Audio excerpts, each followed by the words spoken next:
9 აპრილი საქართველოს უახლეს ისტორიაში ერთ-ერთი ყველაზე ტრაგიკული და გარდამტეხი დღეა. 1989 წლის 9 აპრილს თბილისში პარლამენტის შენობის წინ 10,000-ობით ადამიანი შეიკრიბა. პროტესტის ავანგარდში ახალგაზრდები იყვნენ, რომელთაც სურდათ ეცხოვრათ დამოუკიდებელ საბჭოთა მმართველობისგან თავისუფალ ქვეყანაში. გამთენი ისა საბჭოთა არმიამ აქცია ძალის გამოყენებით დაშალა. დაიღუპა 21 ადამიანი. ასობით კი დაშავდა და მოიწამლა. დაღუპულთა შორის უმეტესობა ქალი იყო.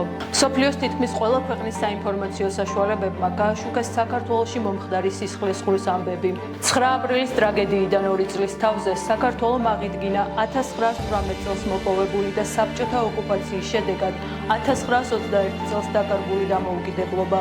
1991 წლის 9 აპრილს საქართველოს უზენაესმა საბჭომ სვიად გამსახურდიას მეთაურობით საქართველოს დამოუკიდებლობის აქტი მიიღო. ამიტომაც 9 აპრილი არ არის მხოლოდ გლოვის დღე, ის ასევე გამარჯვების და სიამაყის დღეა.